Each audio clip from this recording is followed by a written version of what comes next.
형제가족 여러분 안녕하세요. 오늘은 11월 10일 목요일 가옥에 생긴 색점의 정결규례라는 제목으로 레위기 14장 43절부터 57절까지를 묵상하겠습니다. 43절 돌을 빼내며 집을 긁고 고쳐바른 후에 색점이 집에 재발하면 이 본문 내용은 어저께 본문과 연결되는 것입니다. 사람의 몸에 피부병, 전염성 피부병이 생겨서 거기에 대한 정결규례를 우리가 쭉 봤는데요.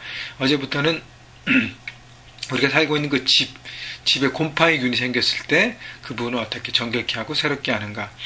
그래서 여러 가지 과정을 거쳐서 최종적으로 진단하고 문제가 생긴 그 집에 있는 부분들을 특별히 이제 그 돌을 빼내고 곰팡이균이 들어있는 퍼져 있는 그 돌을 빼내서 다 버리고 밖으로 부정하기 때문에요. 새로운 돌을 집어넣고 그 다음에 흙을 주변에 그 흙을 다 긁어내고 새롭게 흙을 바르고 회칠합니다.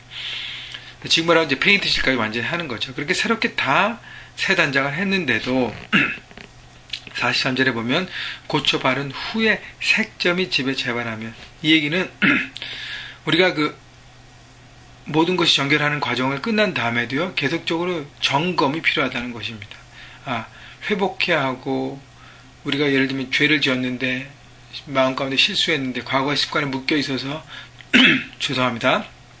똑같은 일들을 반복했는데 거기에 대해서 하나님의 용서를 구하고 십자가의 벌로 회복된 다음에 거기서 끝나는 것이 아니죠. 우리의 삶이 또 삶의 세상이나 현장이 살아가기 때문에 또 다른 죄를 지을 수 있기 때문인 것입니다. 우리는 노출되어 있어요. 그렇기 때문에 늘 점검하는 것이 필요한 것이죠. 영적인 점검.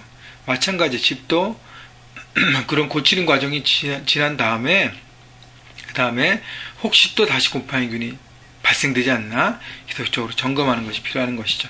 그렇게 또 됐을 경우에 44절 제사장은 또 가서 살펴볼 것이요 그 색점이 만일 집에 퍼졌으면 악성 나병인즉 이는 부정하니. 자, 제사장이 또 가서 살펴본다는 것은 이 집 주인이 제사장에게 또 청한 것입니다. 초대한 것입니다. 여러분, 우리 안에 같은 이 일이 있을 때 영적인 리더에게 똑같은 일들이 발생됐습니다 라고 얘기할 때 좀 이렇게 꺼리끼는 분이 있을 거예요. 여러분을 좀 잘 아름답게 포장하고 싶은 마음. 그래서 중요한 것은 솔직하게 오픈된 마음, 있는 그대로 나가는 마음 다 드러내는 것. 그래야 문제가 해결될 수 있습니다. 그래서 겸손함이 또 필요한 것이에요. 그래서 또 가서 제사장에게 청하고, 제사장이 와서, 제사장은 그렇게 해야 될 임무가 있습니다. 여러분, 영적인 리더들은 다 목자예요. 목자는 양들을 돌볼 의무가 있는 것입니다. 그래서 여러분, 목자를 신뢰하면 목자는 그만큼 더 이상 양들을 신뢰하고 섬기고 지도할 것입니다.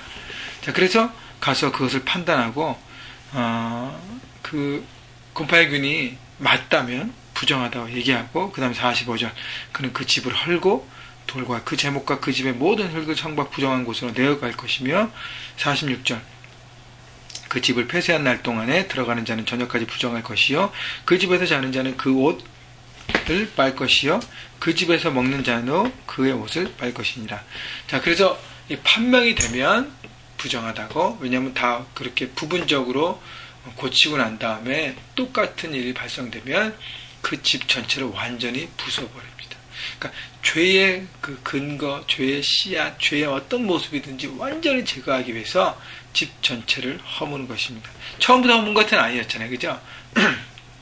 그렇게 점검하는 과정이 필요했습니다. 완전히 집을 허물어요. 그 다음에 허물어서 폐쇄하는 그간 동안, 그러니까 새롭게 지는 과정 가운데 폐쇄한 동안에 그 집을 왕래하는 사람, 그 집에서 자는 사람 모두 다 부정하다 여겼습니다. 그 얘기는 미래를 갖지 말라는 거예요. 폐쇄한 집, 무너진 집. 여러분, 집을 무너뜨리고 새로 짓는다. 말은 쉽습니다. 근데요, 집을 다 부수고, 살고 있던 집을 다 부수고 새로 짓는 그 과정은요, 우리에게 많은 시간을 요구합니다. 또 많은 에너지를 요구합니다. 또 많은 물질을 요구합니다. 시간과 에너지와 물질이 들여지는 일, 여러분 쉽게 결정할 수 없어요. 그런데 더 중요한 것은, 시간과 에너지와 물질보다 더 중요한 것은 이 모든 것이 거룩한가라는 것이에요. 거룩함이 되지 않고 부정한 부분, 더러운 부분, 죄로 인해 물든 부분이 계속 여전히 있는 그런 요소가 있다면 완전히 제거하는 것이 우리에게 더 좋은 투자라고 얘기하는 것입니다. 여러분, 여러분이 눈에 보이는 그 돈, 눈에 보이는 그 시간, 눈에 보이는 그 에너지, 여러분 거기에 묶여서 그것을 포기하지 못해서 여러분 죄악을 타협하고 죄악을 품고 있다면 여러분은 그 모든 여러분이 붙잡고 있는 그것 때문에 결국 무너지는 삶을 살게 되는 것입니다. 더 큰 무너짐, 더 큰 화근을 끊기 위해서 과감히 더 좋은 것으로 투자해야 하는 것이죠. 포기해야 하는 것입니다. 그래서 죄에 대한 미련을 버리십시오.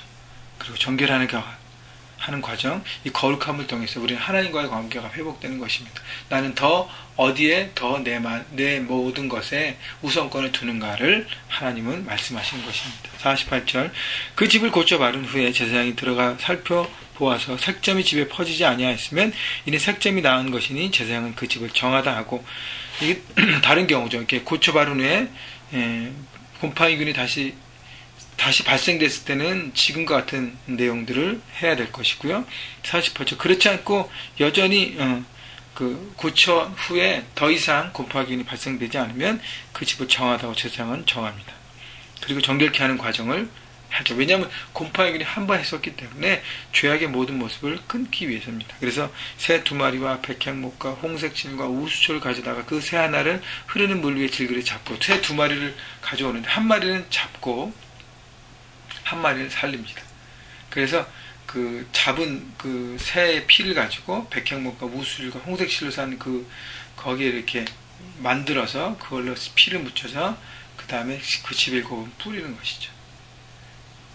그리고 살은 새는 놓아줍니다. 53절에 보니까 그 살아있는 새는 성박들에 놓아주고 그 집을 위하여 속죄할 것이라 그러면 정결하리라. 한 마리는 죽고 한 마리는 삽니다. 죽었다는 것은 과거에는 죽었다는 것이죠. 더 이상 과거에 묶이지 않는다는 것이고, 살아있다는 것, 지금 놓아주는 건 이제 새로운 생명으로 새로운 보금자리, 하나님만 예배하고 하나님만 섬기는 그 자리로 거듭난다는 의미를 갖고 있습니다. 그 중간에 핏뿌림이 있죠. 핏뿌림이 있어야 사함이 있고 정결함이 있기 때문에 이 모든 과정, 그러니까 피부병에 걸린 사람이 나았을 때 정결의식과 똑같아요. 거의 똑같습니다. 그만큼 집을 정결케 하는 예식이 그만큼 중요하다는 것입니다. 내가 살아가는 그 환경이 내 삶이 얼마나 중요한 것인지 여러분 환경을 돌아보십시오. 여러분의 집을 돌아보십시오. 여러분의 사는 방 있는 곳곳을 돌아보십시오. 그것이 하나님을 위한 예배의 처소가 아니고 하나님을 향해 나가는 것이 아니라 자꾸 부정한 것을 하고 거짓을 하고 자꾸 그런 요소가 있다면 그 모든 것들을 정결해야 할 것입니다. 여러분, 그래서 사람이 살아가는 환경이 얼마나 중요한지를 여러분 돌아보시고 그 환경을 새롭게 해서 거룩게 해서 여러분의 있는 그 삶의 공간에서 정말 하나님만 예배하고 하나님만 바라보고 하나님을 신뢰하는 여러분 모두가 되시기를 주님의 이름으로 축원합니다.